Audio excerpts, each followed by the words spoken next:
Good afternoon, honorable judges, teachers, fellow students, and their parents. My name is Yeeva, and I'll be presenting my speech about Joan of Arc. Over 500 years ago, in France, the French king was in danger. His greedy cousin, the Duke of Burgundy, was so greedy that being duke wasn't enough for him. So he made England fight to make him king. Deep in the country, there lived a little girl named Joan. Like the other girls in her town, she worked really hard. One day, when Joan was working in the garden, the sky became very bright. Joan was wondering why it became so bright when she heard a voice. She turned around to see who it was, but she only saw light. Joan was really happy, so happy that every time they left, she cried. The voices told her that God had chosen her to save France and the French king. People heard about Joan, that she could see the future, that she saw visions of saints visiting her, and that she heard their voices. Joan set up a journey to see the French King Charles. Joan talked to Charles, and he agreed to let her lead an army to save France. There was an armorer waiting at the Loire River to give Joan the suit of armor he made for her. Now Joan was ready for battle.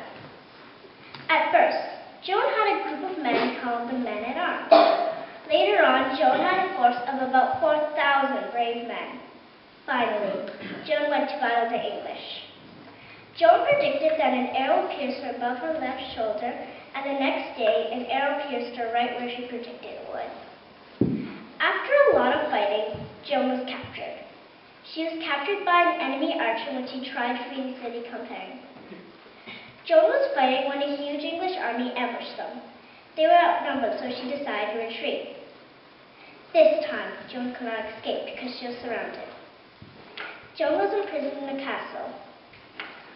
The judge, Pierre Cochin, accused her of heresy and religious beliefs, and that she practiced witchcraft.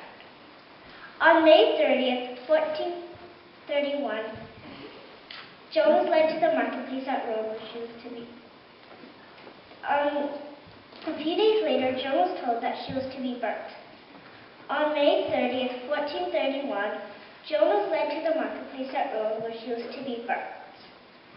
Joan was able to control her emotions until she saw the stake. She burst into tears. English soldiers were tied her to the stake when she asked for someone to hold a cross in front of her. Someone ran into a nearby church and got a crucifix and held it in front of Joan. Joan died by fire, and her ashes were thrown into a nearby river. In 1456, even though it was too late, it was decided that it was wrong that Joan was burnt. In 1801, Joan was made a French hero. In 1920, Joan was made a saint. And in 1928, the first feature film was released in France. Did you know that we still remember Joan and her bravery? This is how we remember her. We have a school named after her. We have tons of statues and portraits of her. And there's a street named after her in Orleans. I learned from this speech that not only can men lead a military army and be powerful, but women can be too. The Shield of Courage. If Joan were still alive, I'd present her with this award for her bravery in battle. Joan showed courage to believe in the voices that led her to battle all the way to her death in the marketplace at Rome. Thank you for listening to my speech.